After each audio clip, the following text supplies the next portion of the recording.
Jaya Radha Madhava Kunja Bihari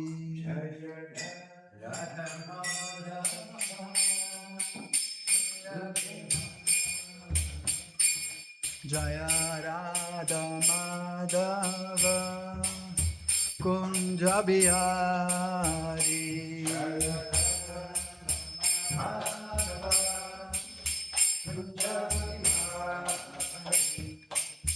Gopi Janavallabha Girivaradari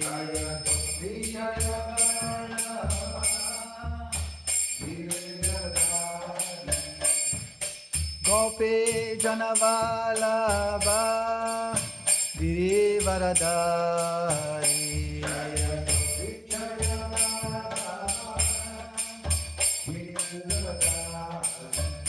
Jaya Radha Madhava Kunja Bihari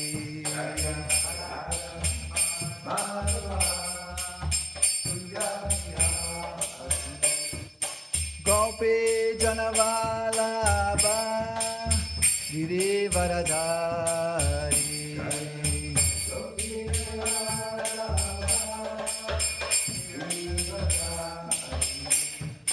Gopi Janavallabha Girivaradari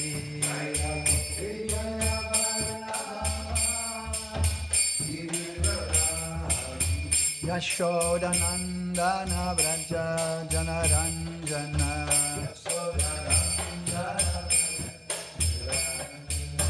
Yashodanandana Vraja Janaranjana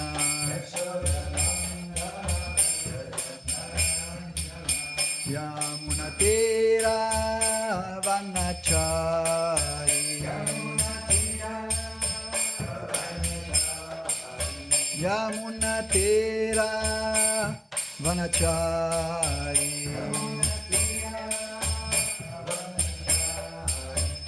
Jaya Radha Madhava Kunja Bihari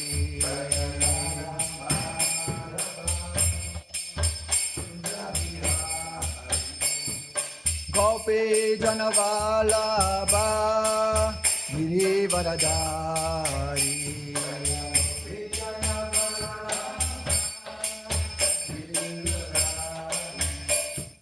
Gopi Janavallabha Girivaradari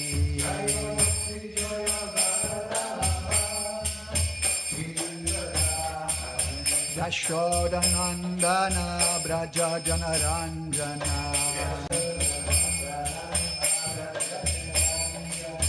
Yashodanandana Vraja Janaranjana Yamunatira Vanachari Yamunatira Vanachari Jaya Radha Madhava Kunja Bihari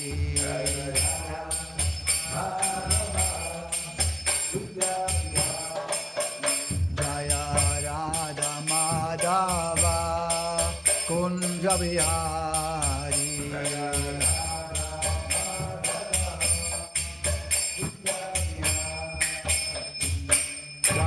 Vishnupad Paramahansa Parivrajagacharya Sastotra Sat Sri Srimad Bhaktivedanta Swami Prabhupada Ki Jai. Jai Om Vishnupad Paramahansa Parivrajagacharya Sastotra Sat Sri Srimad Bhaktivedanta Saraswati Goswami Maharaj Prabhupada Ki Jai. Ananta Koti Vaishnava Vrinda Ki Jai. Namacharya Srila Haridas Thakur Ki Jai. Prem Sko Sri Krishna Chaitanya Prabhu Nityananda Shri Advaita Gadadhar Sivasari Gaura Bhaktavrinda Ki Jai Shri Shri Radha Krishna Gopa Gopinath Chamakunda Radha Kunda Giri Govardhan Ki Jai Vrindavan Dham Ki Jai Navadvip Dham Ki Jai Ganga Maya Ki Jai Yamuna Maya Ki Jai Bhakti Devi Ki Jai Tulsi Maharani Ki Jai Samaveta Bhaktavrinda Ki Jai. All glories to the Assemble devotees. All glories to the Assemble devotees. Thank you very much. All glories to Shri Guru and Shri Gauranga. All glories to Srila Prabhupada. Namo Vishnu Padaya Krishna Shnavakle. Srimate Jayapataka Swami Dhanamane. Namacharya Padaya Nita Kripa Padayane Gokta Dhammadaya Nagara Kramadarane. Nama Om Vishnu Padaya Krishna Prishnaya Bhutale Srimate Bhaktivedanta Swami Namane. Namaste Saraswati Deva Gauravani Pracharine Nirvishesha Shunyavadi Paschatya Deshatarine. Om Namo Bhagavate Vasudevaya. Om Namo Bhagavate Vasudevaya. Om Namo Bhagavate Vasudevaya. Narayanam Namaskritya Naram Chaiva Narotamam Devim Saraswatim Vyasam Tato Jayam Udirayet. For reciting the Srimad Bhagavatam, one should offer his respectful obeisances unto the personality of Godhead, Narayan, unto Naranarayan Rishi, the supreme human being, unto Mother Saraswati, the goddess of learning, and unto Srila Vyasadeva, the author. Nasta prayeshu bhadreshu Nityam Bhagavata Sevaya Bhagavatir Uttama Shlokir Bhaktir Bhavati Naishtakir.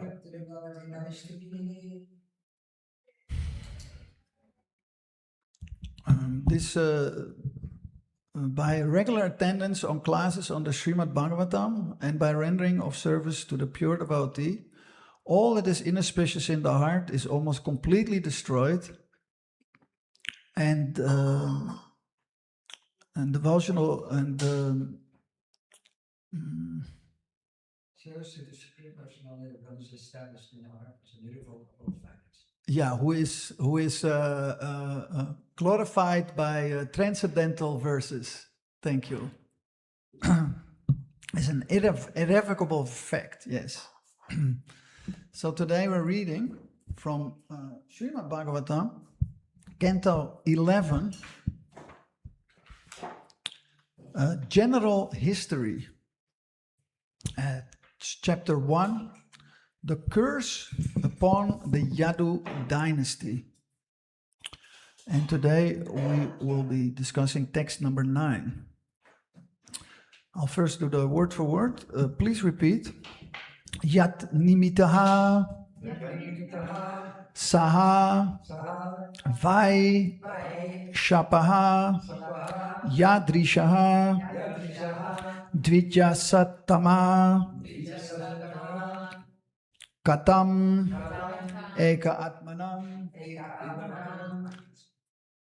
bedaha etat sarvam vadasva me yannimita savaishapa yannipa savaishapo excuse me, yadrisho dvija sattama katam ekatmanam beda etat sarvang vadasvame yannimita savaishapo yadrisho dvija sattama excuse me, katam ekatmanam beda etat sarvang vadasvame yannimita savaishapo yadrisho dvija sattama katam ekatmanang beda etat sarvam vadasva me.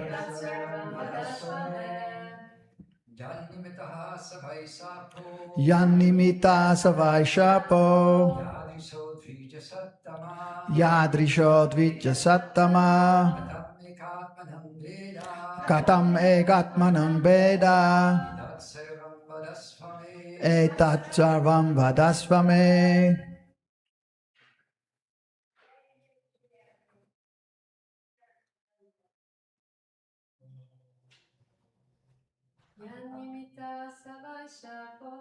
Yanimita savaishapo yadrisho dvija sattama katam egatmanam beda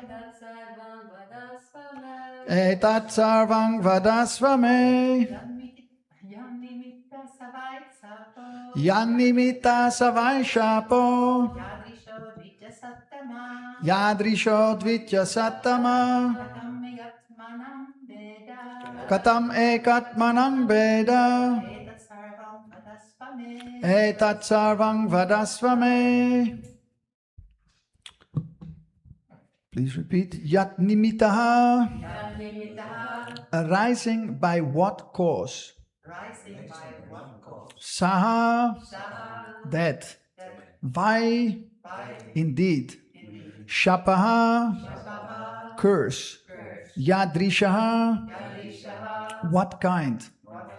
Dvijasattama, O purest of twice-born brahmanas. Katam, how? Eka atmanam, of those who shared the same soul, Shri Krishna. Vedaha, the disagreement. Etat, this. Sarvam, all. Vadasva, please tell. May, to me. Translation by the disciples, by the humble servants of His Divine Grace, A.C. Bhaktivedanta Swami Prabhupada Ki Jai. King Parikshit continued inquiring, what was the motive for this curse? What did it consist of, O purest of the twice born? And how could such a disagreement have arisen among the Yadus, who all shared the same goal of life? Please tell me all these things. Please repeat. King Parikshit continued inquiring. What was the motive for this curse? What did it consist of? O purest of the twice born? And how could such a disagreement have arisen among the Yadus, who all shared the same goal of life? Please tell me all these things. Purport. Ekatmanam means that the Yadus all shared the same opinion, namely that Krishna, the Supreme Personality of Godhead, was the goal of their life. Therefore, Parikshit Maharaj could not see any obvious reason for such a destructive quarrel among the members of the Yadu dynasty, and he was anxious to know the actual cause. Om Ajnana Timarandasya Gananjana Salakaya Chakshurun Militam Yena Tasmai Shri Gurave Namaha Shri Chaitanya Manobhistam Stapitam Yena Bhutale Svayam Rupa Kadamayam Vadati Svapadantikam Vandehang Shri Guru Shri Yuta Padakamalang Shri Gurun Vaishnavangscha Shri Rupang Sagrajatang Sahagana Raghunatang Vitang Tang Sajivang Sa Advaitam Savadutam Parijana Saitam Krishna Chaitanya Devam Shri Radha Krishna Padan Sagana Lalita Shri Vishakan Vitangscha Hey Krishna Karuna Sindhu Dina Bando Jagatpate Gopesha Gopika Kanta Radha Kanta Namostute Tapta Kanchana Gaurangi Radhe Vrindavaneshwari Vrishabhanu Sutadevi Pranamami Hari Priye Vansha Kalpa Tarubhyascha Sindhubhya Evacha Patitanang Pavanebhyo Vaishnavebhyo Namo Namaha Shri Krishna Chaitanya Prabhu Nityananda Shri Advaita Gadadhar Srivasadi Gaura Bhakta Vrinda Hare Krishna, Krishna Krishna, Hare Hare, Hare Rama, Rama Rama, Hare Hare. Yan nimita savaisa po yadrishot vijasatama katam ekatmanam beda etat savam vadasvame. King Parikshit continued inquiring, what was the motive for this curse? What did it consist of? O purest of the twice born? And how could such a disagreement have arisen among the Yadus, who all shared the same goal of life? Please tell me all these things. So the important word to remember today is ekatmanam. There's also a verse in the ekatmanam means, let me see for you, for the word, of those who shared the same soul, Sri Krishna. So in other words, Parikshit was inquiring to Sukadeva Goswami that how is it possible that they were cursed because they have the same soul as Krishna, or they were of the same mind of Krishna. Atma sometimes also means mind. So they were one with Krishna's desire. There's a verse in the second chapter, contents of the Gita summarized. I think it's number 46. Vyasatmika, Vyasatmanam Budir, something like that. Eka Kurunandana, that you should be one-pointed, one-minded in your determination, Krishna says. So Arjuna became also Ekatmanam at the end of Bhagavad Gita. Of course, he was always Ekatmanam. It was just for our benefit. And he acted like he was confused, Prabhupada explains. But this is very important, that we have the same desire as Guru and Krishna. Guru is the representative of Krishna.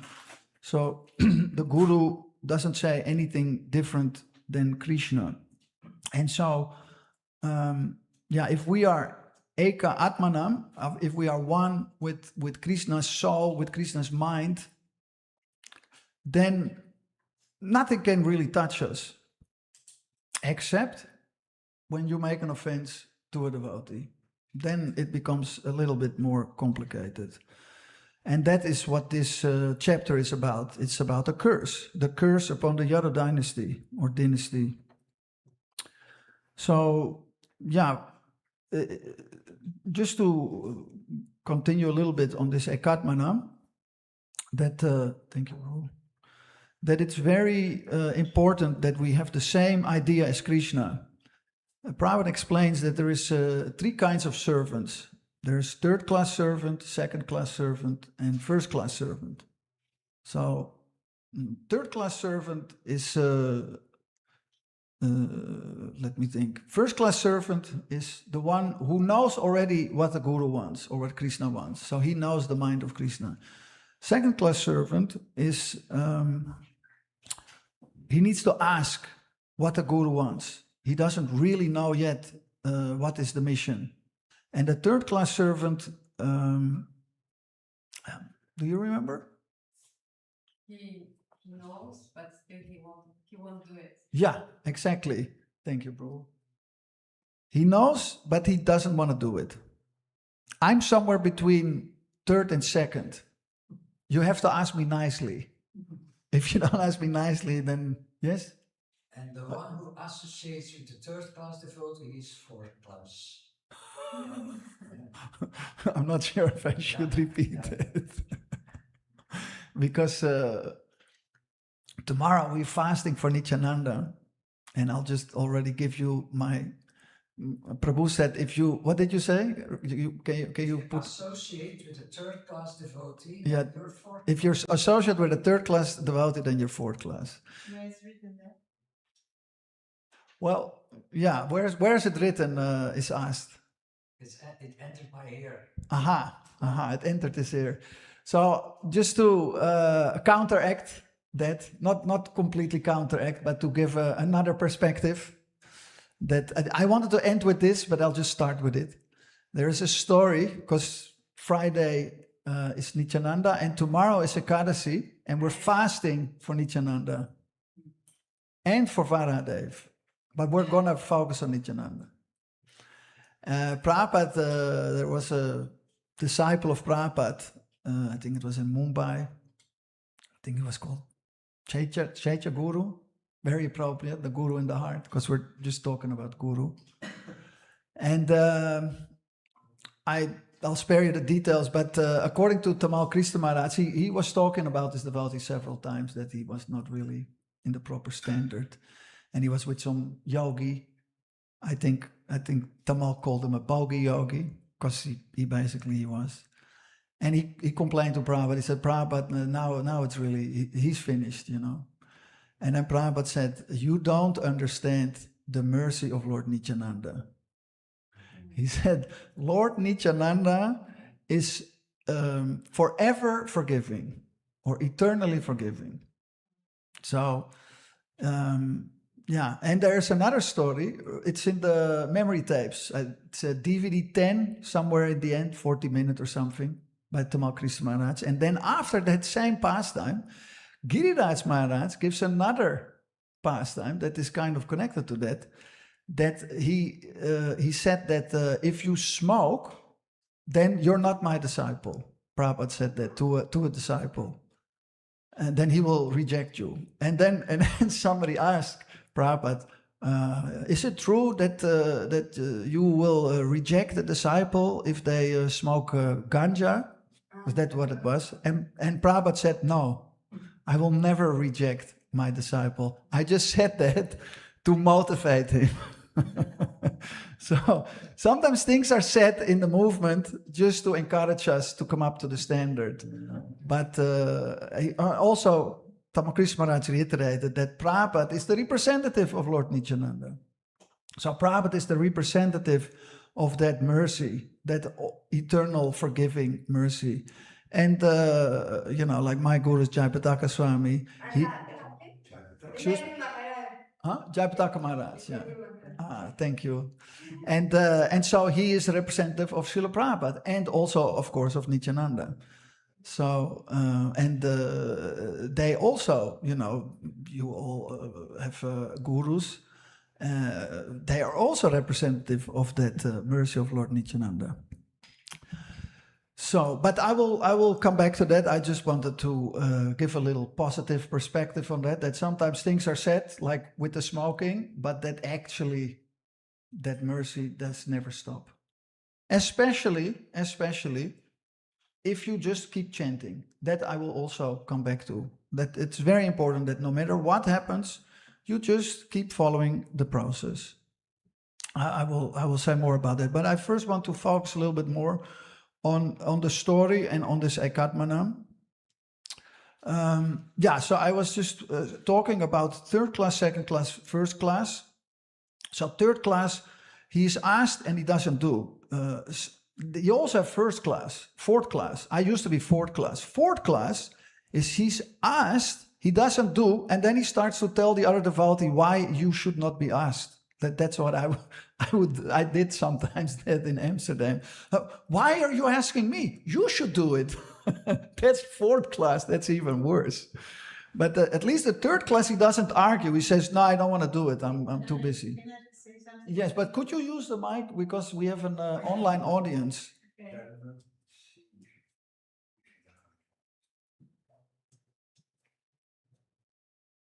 I mean, is it not like this, that one day you might be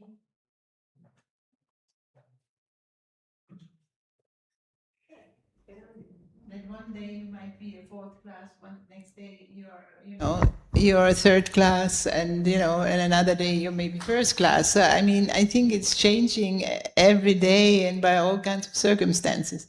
I don't Yes. think you can say he's like this and he's like that, especially nowadays in Kali Yuga. Everybody is just up and down. And like the modes are going. So I don't think you can say absolutely, okay, you have some really advanced devotees, they're really stable, but I would say most of us are in between, one day like this and next day, or maybe 1 week like this, or you know what I mean? Yeah. No, thank you for that correction. I didn't really. I mean, this is from my heart. I feel it like that, Yeah. that we are not completely stable in one mode, that we can say, I'm Madhyam Adhikari, you know what I mean? This. Yeah.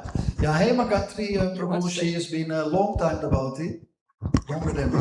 Okay, I want to tell you one thing because I must go. Sorry. One time Srila Prabhupada tell, we are all Sudras. We are not ni first class, ni second class, ni fourth class, ni nada. Everybody, we are Sudras. The only is big Vaishnava is Krishna, and the Guru is qualified. Everybody, we are Sudras. Yeah, thank you. Well, I mean, it's said that we are all born Sudras, and many times when we join as Sudras. But having said that, many of us, including you, Prabhu, you are also a long time chanting and practicing.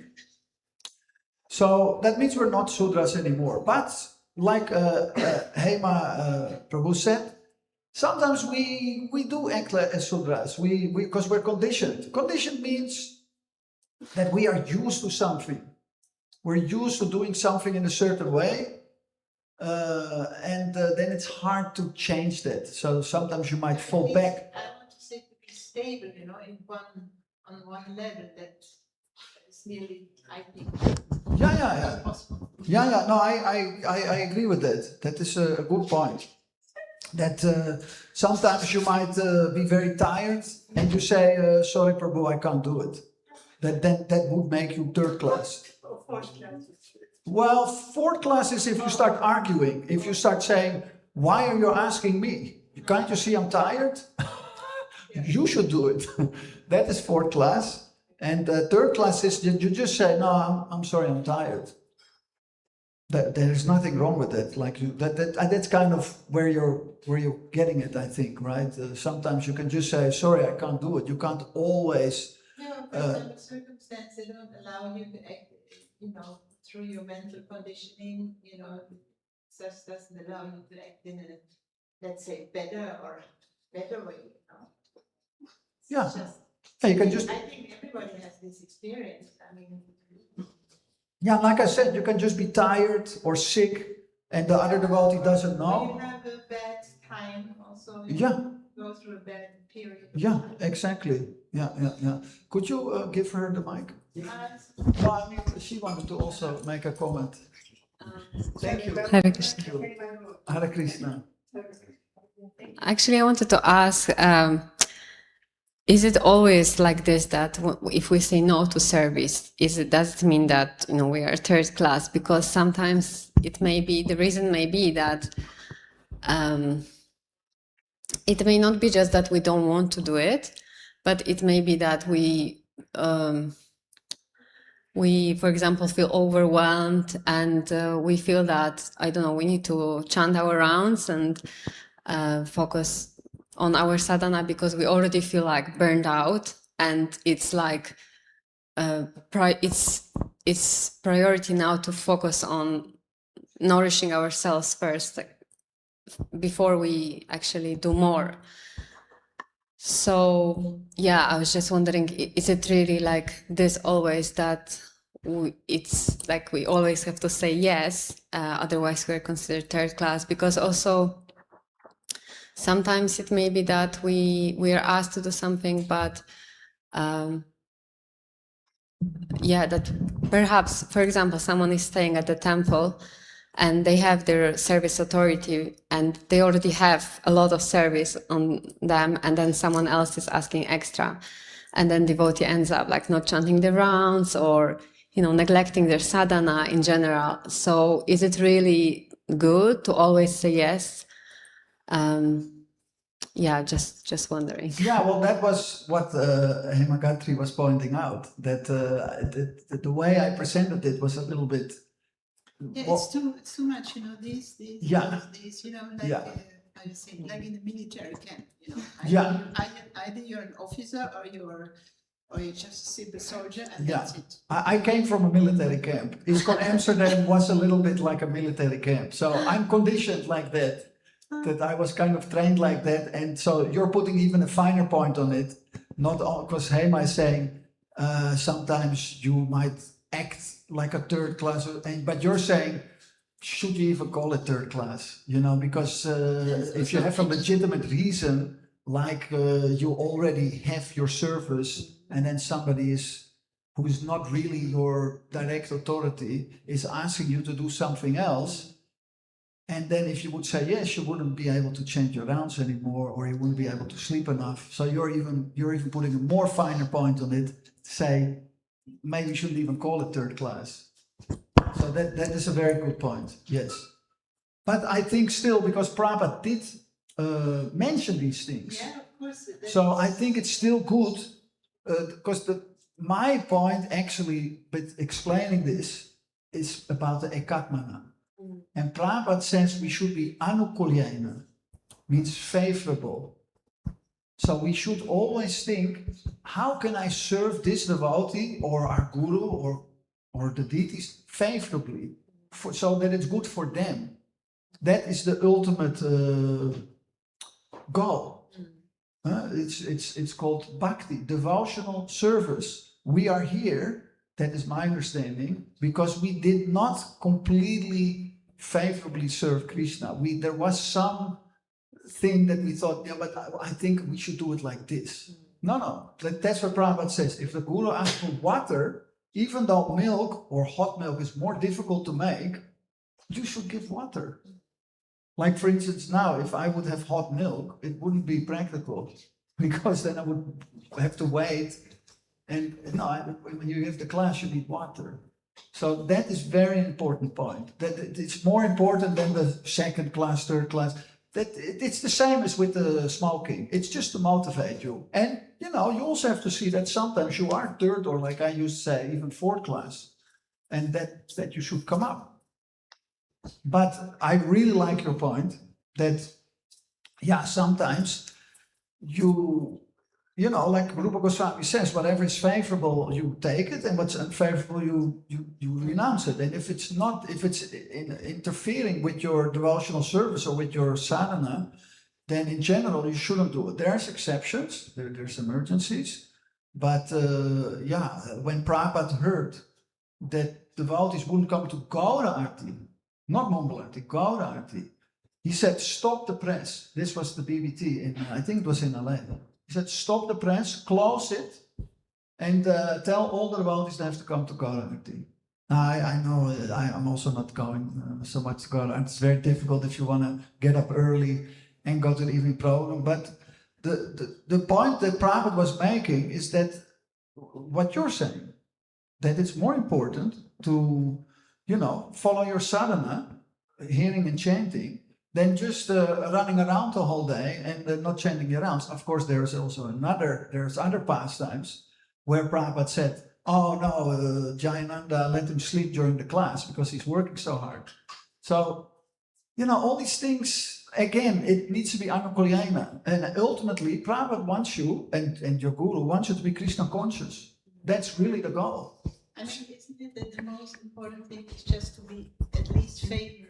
Yeah, favor to that you like to do service, or you like to do your sadhana, or you like to chant, because I mean, ultimately, in Kali Yuga, everything gets more and more difficult. I think personally, it's very getting, the modes are very strong, and sometimes you just cannot maybe, do this or that. But if you stay favorable and you try your best, let's say you try your best.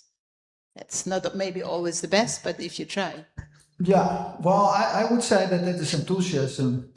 Yeah, to keep the enthusiasm, Yeah, but in my opinion, I mean, I like it that you say that you should be favorable towards the practice. Yeah. I really like that. But I always thought that favorable is related to the spiritual master. So how to figure out what the spiritual master wants us to do, and it's not that difficult. The mission is there. Yadharani is here. It's preaching. Yeah. That's really what Prabhupada wants us to do. But Prabhupada also told Harikes, what preaching will you do if you're not pure?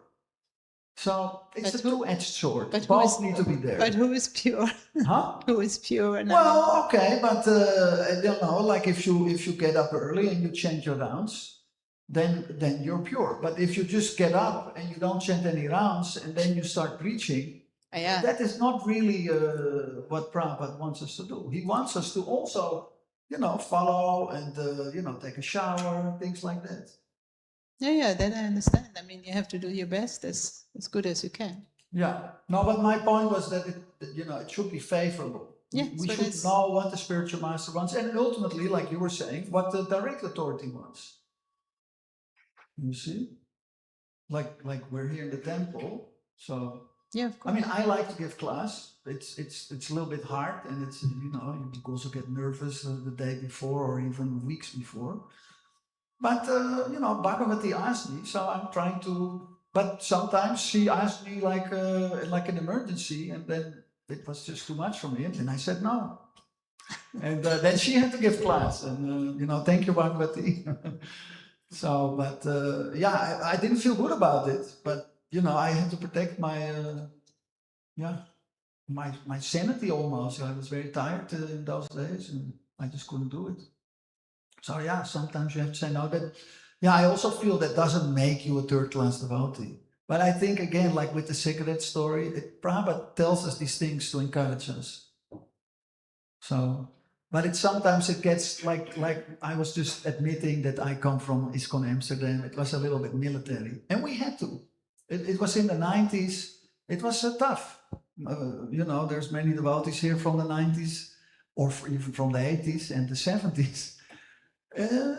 Those were different days. It was very, very tough. Still, a little bit in the 90s still. Surya Kanya remembers it was completely different than it was now. Yes, Surya Kanya is still a little bit in that mood. It's very encouraging, actually, very, very inspiring.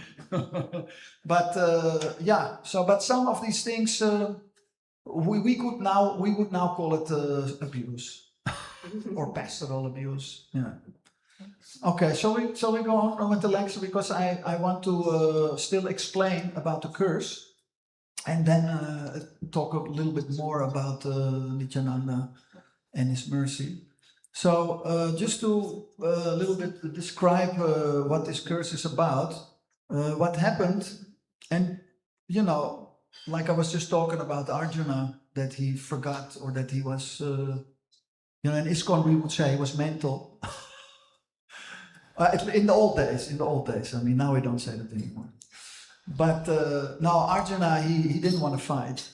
And so Prabhupada says Krishna had to speak Bhagavad Gita and then he wanted to fight. So similarly, the Yadus, Krishna's family, they were kind of confused. It was by Krishna's will, or you would say providence. And so Samba, Krishna's son, it's not completely clear what exactly happened. It's in the Bhagavatam. It's very kind of summarily described. But what we do know, what is in the Bhagavatam, is that he dressed up like a woman. He put on a sari and he put kajal, and he pretended to be pregnant. And so they were asking the sadhus, What do you think of this pregnant woman? And I think Narada Muni was even there. This was all in Dwarka. And Dwarka is like this mystical city, and all the big brahmanas that were there. And so these Yadus, Krishna's direct family, Samba was a direct son of Krishna, they were basically making fun of the brahmanas. And I don't know if the brahmanas knew that Krishna wanted this, but whatever's the case, and this is where it gets a little bit mystical, or mystical, I would say.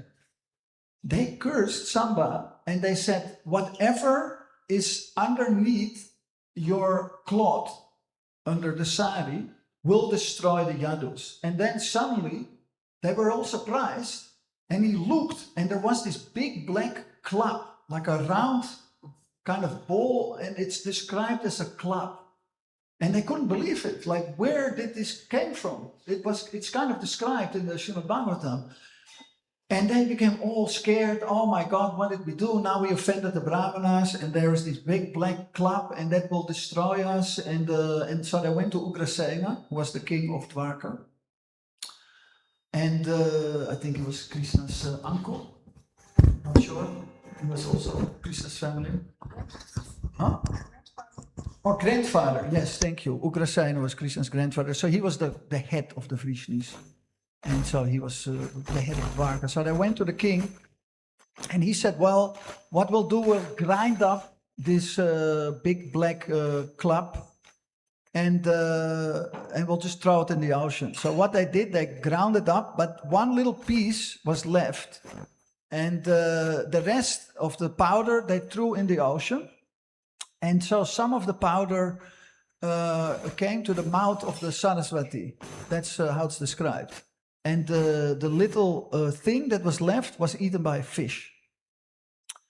And so this powder that was at the banks, so the Saraswati, it goes out of into the sea. So the powder somehow with waves, it went to the banks of the Saraswati. And there grew this, is called, I forgot the Sanskrit name, it's called elephant grass. Now I looked it up. Elephant grass is kind of like these balls of grass, and then it has this long grass, like a meter long. And it's very sharp, and it's very sturdy. But the problem was that because of the iron, it was kind of described as iron, maybe it was something else, but it was iron-like. This grass became even more hard. And so what happened later, we'll first get the whole Uddhava Gita, but in the end of the chapter, this is described, that Krishna asked the Yadus to leave Dwarka because he said it will be engulfed by the ocean. That was actually described, that Krishna asked Varuna, can we have an island? And Varuna said, yes, but I will take it back after you leave. So Krishna said, we have to leave because there is this deluge coming.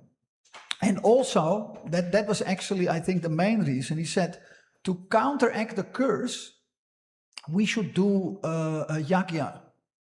So that's also why it's a special place there, like a holy place. So all the Yadus that went there, and part of this ceremony is that you drink a little, well, it's not sake, but it's kind of like sake. That is like an alcoholic beverage. It's very popular in Japan, and it's made of rice. But this sake was even more powerful because it was rice, honey, and herbs. So it was like a very powerful alcoholic drink. And so generally you drink that after the ceremony, and then that's it. It's kind of part of the ritual. But the Yadus, they got a little carried away. So they drank more than one cup. They drank a lot, and they became drunk.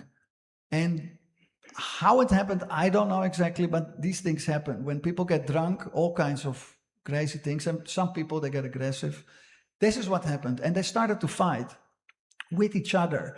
And they had all kinds of weapons, and if you fight really hard, and they were the most powerful persons in the universe. This is actually, that is actually the answer to this question. Why were they cursed? They were actually cursed because Krishna, he knew that if I leave and the Yadus are here, it will be too much for the world, for Bhumi, because they're too powerful. They're more powerful than the demigods. And this Ekatmanam is not just that they were like we try to be, that we try to have, like I said, Eka Kurunandana, that we try to have the same thought as Krishna. No, these Vrishnis or Yadus, they were exactly the same as Krishna. Same body, super powerful, just incredibly, like more powerful than the demigods. So Krishna knew, yeah, if I leave and I leave my family here, then the whole existence will just be disturbed. There will be no Kali Yuga, maybe. Who knows what will happen? So Krishna, just to keep the order in things, he wanted to destroy them. And that's why it actually happened. It was part of Krishna's will. And so they were fighting and fighting and fighting. And at some point, all their weapons were kaput. And they took, that's how it's described, a handful of that grass. Now, I don't know if you know this, but there is a certain sword in China, and it's very thin, and it can just bend. And you can just, like, you know, hit people like that, and it's very sharp. And so this grass was kind of like that. It was kind of like a very thin sword, but incredibly sharp, like it was as sharp as these Japanese swords, like a hand-sized sword. They're so sharp, it's just incredible. That's how sharp this grass was. And so they basically, you know, and when you hit somebody with a sword, you don't even feel it if it's really sharp, because it just cuts you and you don't even notice it. So that's kind of what happened. They just started to hitting each other with the grass, and they all died. And then, just to finish the story, I'll show you. Then Krishna, he sat down near that same place, it's kind of dramatic, under this tree. And it's described as a holy fig tree. And that Satyananda Maharaj, he was here and he showed you this heart-shaped leaf, that's the tree. It's called fig religiosa, the religious fig tree. Is it the same as banyan? No. Well, yes and no. It's not a banyan tree, it's a fig tree, but it's sometimes translated as banyan tree. I looked it up, it is a fig tree. Yeah. Even in the 15th chapter, it is that same tree. It's called Ashvata, and it means temporary, because it's always changing, this tree, because of the leaves. So that is why it is, and it also has fruits. A banyan tree doesn't have fruits. And that same tree is also described that there's two birds and they both eat the fruit, the super soul and the soul. And so it's also, like I said, it's temporary. So therefore it's symbolic for the material world, because the material world is temporary. And that's why the material world is described as this upside down banyan tree, or, like I said, fig tree. Anyway, so Krishna was sitting like this with his left foot on his lap, and then Krishna's feet are red. So some hunter that put this, he was also a fisherman, and he caught this fish and he found this black piece of club and he put it on his arrow. And so, yes. And so that arrow, he thought, when he saw the red of Krishna's feet and he was sitting under the tree, he thought it was a deer. And so he shot the arrow and it hit the foot of Krishna. And that's how Krishna left his body. Balaram, you might not know this, it's in the Bhagavatam.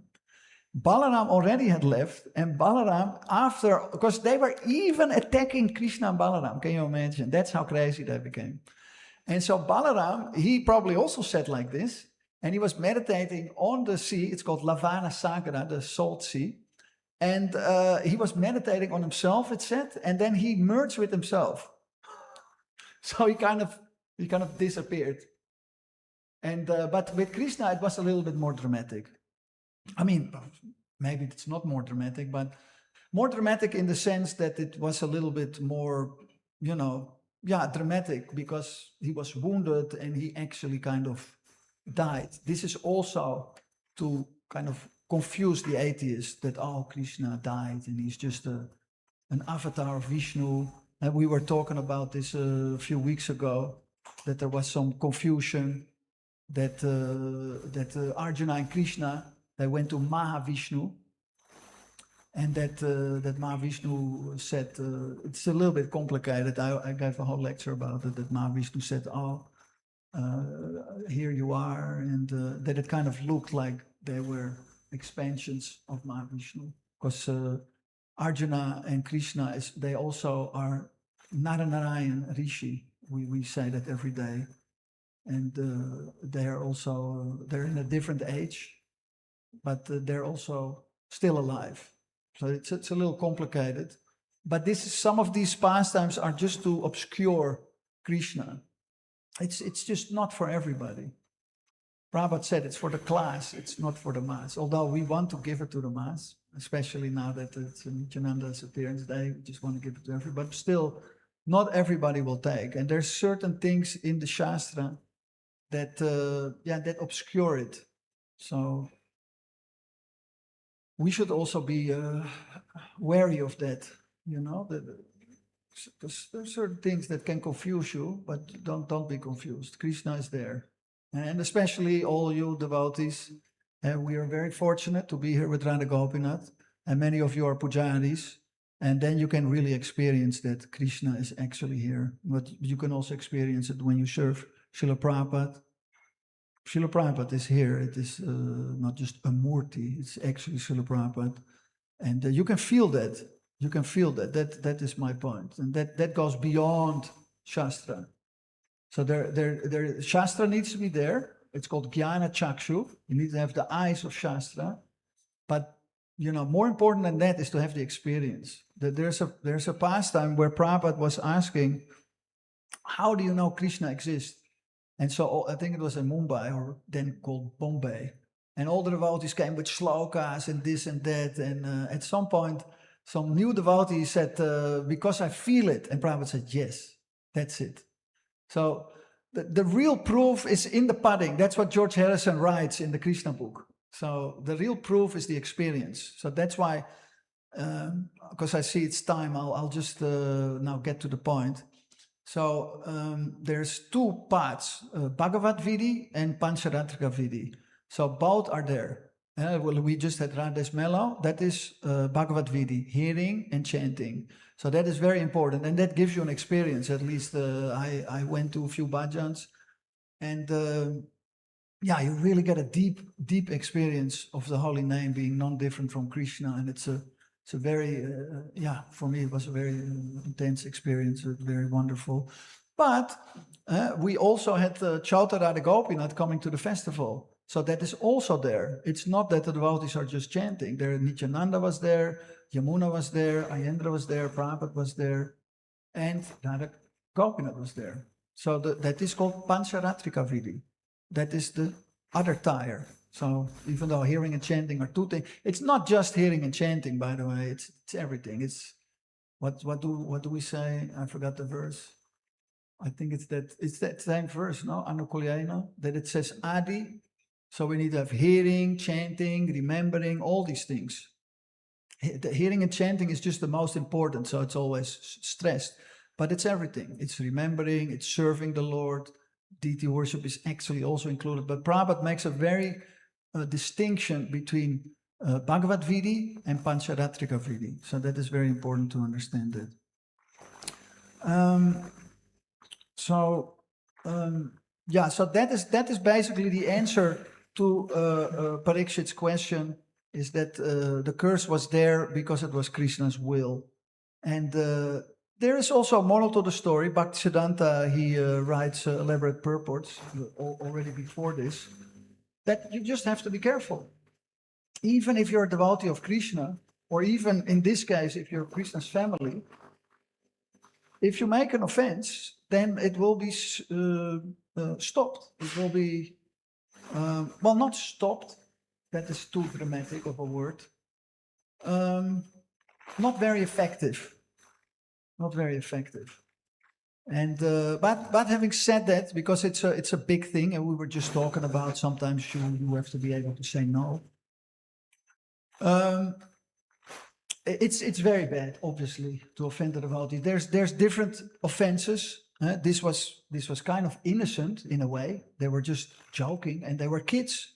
They were kids, and they were just joking with the brahmanas. However, and it was a very heavy curse. They didn't even curse them. No, they cursed their whole family. So it was quite extreme. I forgot Prabhu's name, the Acharya of the cows, the head of the cows. He gave a wonderful lecture that all these curses, they are disproportionate. However, meaning they are more heavy than the offense. However, the result of all these curses by devotees are always very auspicious.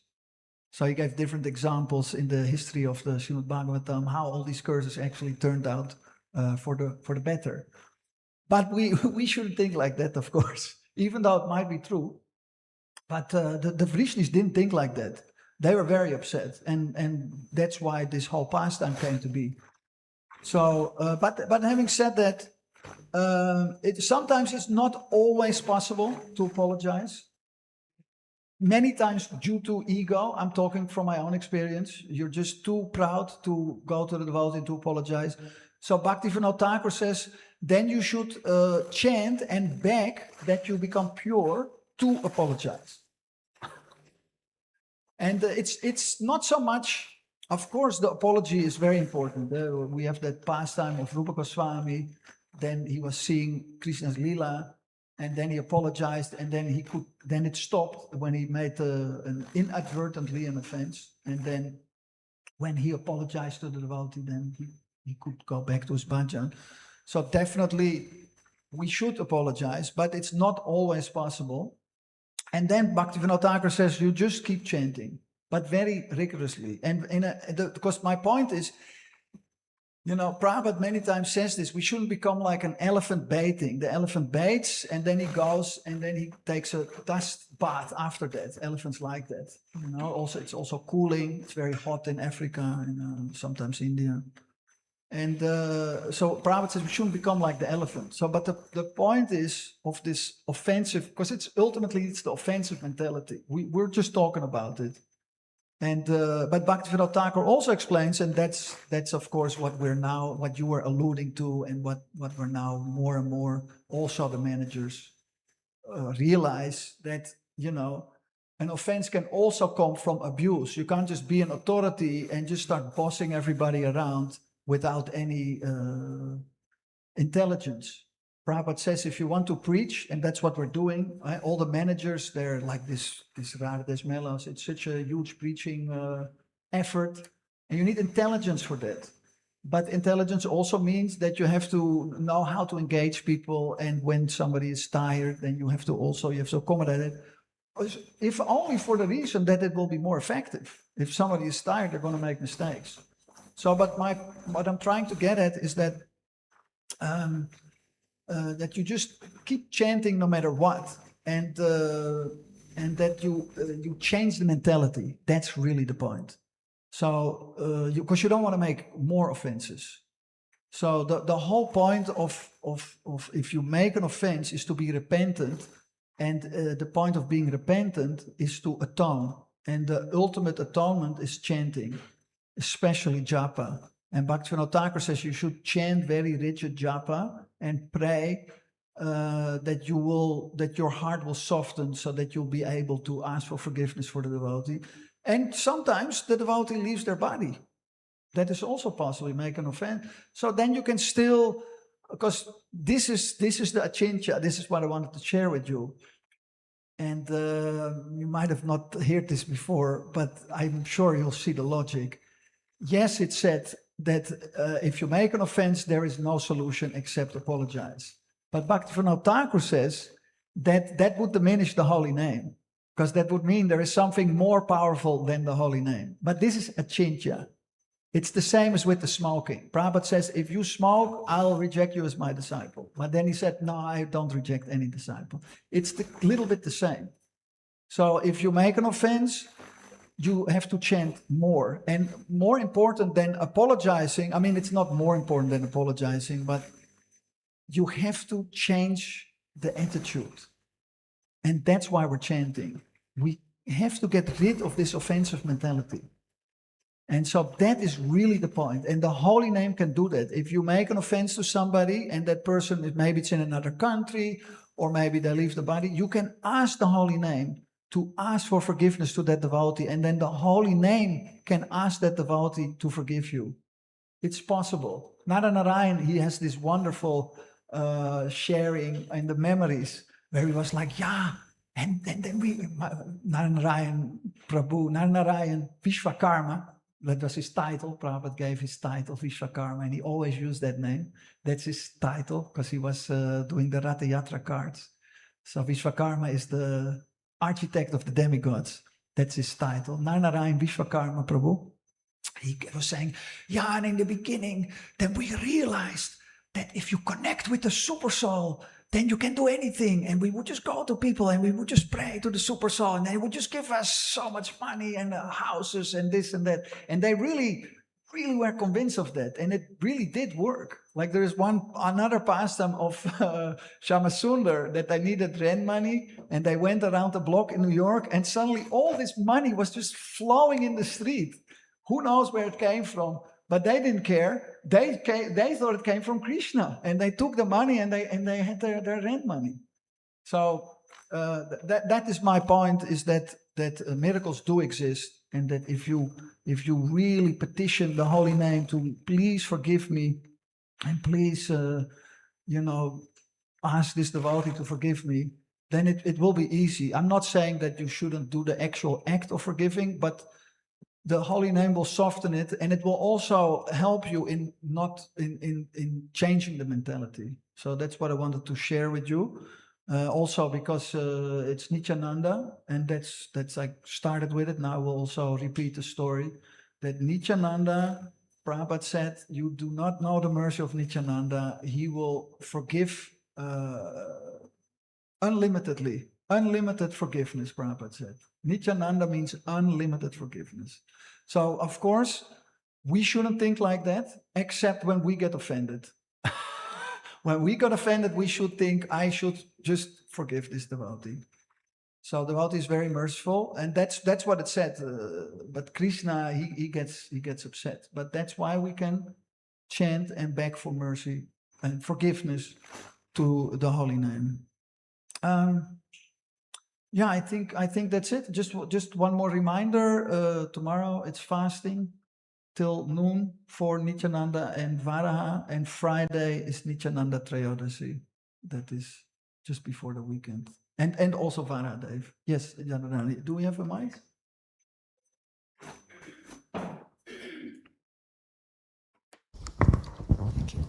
Just something about the appearance or the disappearance of Krishna. That they say that he was hit by arrow of the hunter, and then it was kind of he did it for the to bewilder those who don't really have faith in him. And then Radhikaranand, he gave a lecture here, and he was saying how ridiculous it is, the statement to say that actually he died because of the arrow, because of being shot. And then so he said actually just there was just touched his foot. It was not really hitting in, this one thing. And then he said, this is Krishna who was standing in front of Bhishma and absorbing all these powerful, very, very powerful arrows of Bhishma. I mean, Bhishma's arrows were a killer. There's nobody actually who will not die because of one arrow from them. And he said that he felt it like petals of rose petals which are falling on him. So to think that Krishna died because of arrow, because of, he said it touched him, or even if it has pierced him, he's not going to die from that. So the whole story is so ridiculous. If people believe it, he said, okay, let them believe it, and then get away. We don't really have to bother about him. They say, Krishna was an ordinary person. We don't follow him, no problem. So it was about that. And then Can I just say something before I forget, because I wanted to also say that. So Yadarani was saying that the arrow didn't even really pierce the foot. Yeah. right? It just touched it, which makes it, like you say, kind of more ridiculous. Now, just one thing that I forgot in the lecture is that with the Vrishnis, they were cursed and then they died. And of course, it was Krishna's arrangement. What I wanted to say is that now this is the age of Nityananda. So even if there are curses, we can counteract them by chanting. Because this is complete mercy, this age. So it's not, this was Dwapara Yuga. It's a completely different age, completely different setup. The Vrishnis were so powerful, you cannot even imagine it. So it was just a different age. And now it's the age of forgiveness and it's the age of chanting. So because of the chanting, you know, all these curses, we can counteract them, especially with this some big Radhadesh Melosh Yagya. You know? So many things have been counteracted because of that. So we should also keep that in mind, that even though sometimes we make an offense, and we shouldn't, and it is dangerous. Prabhupada says ISKCON can only be destroyed from within. But if we keep the chanting, pure chanting, offenseless chanting going, then all these fights that we sometimes have, it will all go away. So we just need to keep focusing on this, like I said, Bhagavat mark and Pancharatrika mark. I think Krishna left something behind, isn't it? He left something which looks like a body or something like this. And I said it's also to bewilder, you know, those who want to be bewildered, so then no problem with that. Yeah, unlike Balaram. Yeah. Balaram didn't leave anything, he just disappeared. But Krishna, it's true, he kind of left like a body. Yeah. Yeah. And I liked very much. Excuse me? Yeah, that I also wanted to say. Maybe I can just quickly say that after Krishna left, he made sure that the Srimad Bhagavatam was there. So just to prove my point, or pile on to the point, that this is a different age, because the Srimad Bhagavatam is even more merciful than Krishna in a way. And it's not different from Krishna. So that is also another sign that this is just a different age. It's always accessible, the Srimad Bhagavatam. Yeah. And I like very much that you emphasize that the essence is the attitude. You know, if the attitude is there, you know, so you don't have to get into this kind of exchanges of, you know, destruction and killing and all these things. Prabhupada very much emphasized how we have to cooperate. If we don't cooperate, if we don't work together, we can expect all the troubles in the world and no protection. I mean, of course, the protection is also like can be also a way that Krishna is protecting us, but by scaring us, you know, that we can experience something which is making us sober. So this is such an essential point, you know, to the attitude, how we do things, you know. You can also say, I cannot do. Like with the Yadus, they were cursed, right, by the father. Well, by the Brahmanas, yeah. No, the Yadus, I mean, like Yadu, he was the son. There were 3 children. There was the Puru, Yadu, and somebody else, much before. And then the father, you know, he got old because of a curse, and he wanted to exchange his old age, you know, imposed old age, to change it with youth. And he was asking his children, and the Yadu didn't want it. And also, they explained also because he knew what is his mission. He said no, you know, so that was like an order of his father. And then he said no. So he said it because, I think it was written there because he knew his role, you know, in this life. So then he said no. So then also a way to say no, because you have some service to do, and it's not an offense, you know. But the father took it as an offense, and he got cursed. So just thinking about that attitude, you know. Yeah. Yeah, thank you very much. Yeah. I mean, that is called Krishna conscious, isn't it? The attitude, that is really what it's all about. Okay. Hare Krishna. Can I just ask one Please. question? Yes. So you said that this is the age of forgiveness and that it's so important for us to forgive. I was just wondering, how do we know that we forgave? Because we may still, for example, we know that in certain relationship we felt hurt, and maybe now we just behave normally with that person, but we also don't maybe choose to do service together, or we keep a little bit of distance. So how do we know that we actually forgave? And if we realize we haven't, then what do we do? Well, yeah, that's a very difficult question. First of all, sometimes, like we were just talking about it. Can I just say something? Yes. I mean, sometimes you might say you forgive, but actually in your heart you cannot really forgive. That's another thing. Yeah, that's what she's talking about. Yeah, but kind I of. mean, okay. But I just want to say, I mean, you try to forgive, but in your heart, actually, you cannot. Yeah. So what to do then? Yeah. Well, like I, Hare Krishna. Yeah. Like I said, the medicine is there. It's Bhagavad Vidi, Pancharatrika Vidi. Mainly, you have to increase your japa, or at least the intensity. So, but sometimes, like we were discussing about Madhyam, and I can just, because I also wanted to mention that many of us are in Anartha-nivritti, and then the next stage is Nishta. Anartha-nivritti, it basically means not that all the anarthas will disappear, but at least the gross, like for instance the 4 principles. I mean, like it's Bhajana Kriya, that means initiation. So you're supposed to, Hare Krishna, please come take darshan. So it's understood that you should give up the 4 regulative sins, I should say. You follow the regulative principles, but you might internally not be fully able to do it.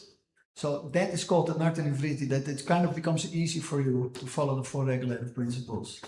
And so those are different stages. And if you meet somebody who's neophyte, because we're kind of all on the Madhyam platform, and many of us are kind of stuck somewhere in Anartha-nivritti or Nishta.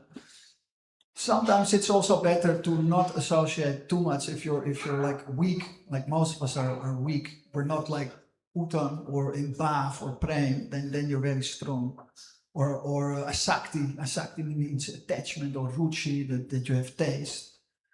Then sometimes it's also good to take a little distance. But again, ultimately, like Hema says, okay, you can't forgive, but then you should chant to forgive and to be more strong, that you can still help that person, because obviously that person needs help because they have that offensive mentality. And maybe you also remember when you joined in the beginning. Maybe you also made some mistakes. You see, I know I did. So I've changed a lot, I would like to think. Maybe some people say, oh no, Madhu didn't change at all. But I like to think I did change at least a little bit. So then you become more merciful, more forgiving. But sometimes it's like you say, it's natural. It's hard for you to forgive. So that you have to see your own inability, but you also have to see that maybe that person didn't change their mentality. So then maybe it's also better to keep your distance. Of course, if that person did change their mentality, then maybe you should reconsider. But that is a process. You can also ask senior Vaishnavas or your guru, should I reconsider, or should I keep my distance a little, or maybe even go to another temple? There's nothing wrong in that, I would think, but sometimes these things can go into conflicts, and then it's usually better to just take the humble position if you can. But sometimes you need mediation or go to another authority or a senior devotee, and that is more or less mediation, and then, But these are very difficult things, but Yadharani is also alluding to that it's the attitude, but what is in that statement is that we have to cooperate together. Prabhupada, Bhakti Saraswami said that Prabhupada said that at the end, that your love is shown to me by how you cooperate, and I always remember that, especially when I was in ISKCON Amsterdam. But I continue to remember that, and that is also an anukulyena instruction, an instruction that captures the mind of the spiritual master, that our spiritual masters, they also want us to cooperate with the GBC, with the local management, with, like I'm married you know, so I have to cooperate with Mandali, you know, and like that. You always have to be in a mood of cooperation, not only devotees or somebody is close to you, but anybody in the supermarket. Maybe somebody is coming with one item and you have a whole, then you ask, oh, you want to go in front? Should always be in a humble mood. Of course, you can't let everybody go in front, so it all has to be balanced, and it's always changing. And when you go to the spiritual world, this won't change. Those questions will still be there. But like Radharani says, that if you have the right attitude, then Krishna will help you to deal with the situation correctly. And again, Jnana Chakshu, you need to study these scriptures, then you'll be able more easily to figure out what is the right behavior in the difficult situation. But there's no clear answer to that question. But thank you for the question. I'm still appreciate it. Thank you very much. I think that's it. Thank you so much. Srila Prabhupada ki jai, Karantaraj, Srila Bhagavatam ki jai, Nitai Go Premanande.